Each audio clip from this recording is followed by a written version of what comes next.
আসসালামু আলাইকুম, সবাইকে আমার ইউটিউব চ্যানেলে স্বাগতম। আজকে মিষ্টি কুমড়া ভাজি করবো, সেটাই আপনাদের মাঝে শেয়ার করতে চলে আসলাম ছোট্ট একটা ভিডিও নিয়ে। প্রথমে পেঁয়াজটা টমেটোগুলোকে ভেজে নিয়েছি, এরপর কেটে ধুয়ে রাখা মিষ্টি কুমড়াগুলোকে ছেড়ে দিলাম।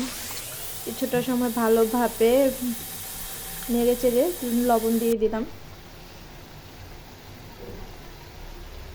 এটাকে এখন ভালোভাবে জাল করে নিব সিদ্ধ হওয়া পর্যন্ত।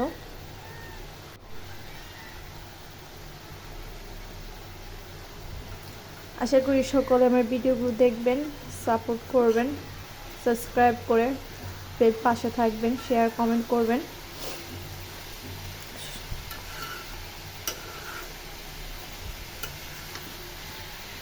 আস্তে আস্তে এভাবেই আমি মিষ্টি কুমড়াকে নেড়ে চেড়ে ভালোভাবে সেদ্ধ করে নিব।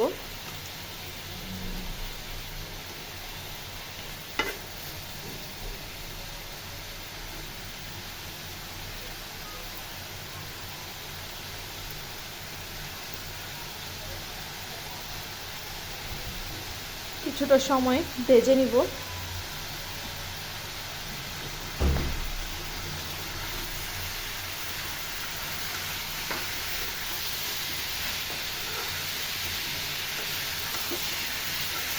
এই তো আস্তে আস্তে হয়ে এসেছে আমার মিষ্টি কুমড়া ভাজিটা।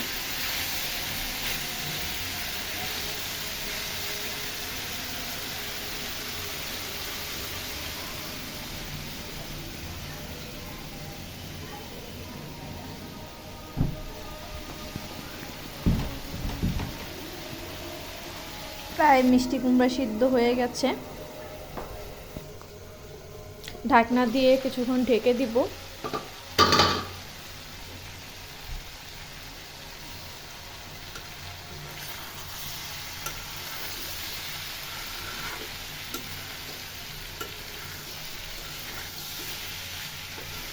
ঢাকনা উঠিয়ে ভালোভাবে নেড়ে চেড়ে দেব। মিষ্টি কুমড়া ভাজি এভাবে ভালো হয়, বেশি ভাজবো না, মানে বেশি সিদ্ধ হয়ে গেলে সেটা ভালো লাগবে না, গলে গেলে। তো আমার মিষ্টি কুমড়া ভাজিটা হয়ে এসেছে। আমি এখন মিষ্টি কুমড়া ভাজিটাকে নামিয়ে নেব। সকলে আমার ভিডিওগুলো দেখবেন। লবণটা একটু কম হয়েছিল, আমি আর একটু লবণ দিয়ে দিলাম। আর মিষ্টি কুমড়া ভাজিতে চিনি না দিলে ভালো লাগে না, আমি একটু চিনিও দিয়ে দিলাম, তাহলে একটু ঝাল মিষ্টি লাগবে, ভালো লাগবে খেতে।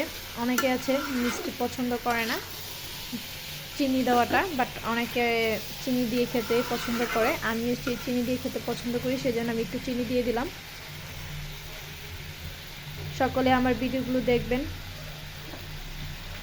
সাবস্ক্রাইব করে পাশে থাকবেন, বেল আইকন বাজিয়ে দিবেন, শেয়ার কমেন্ট করবেন।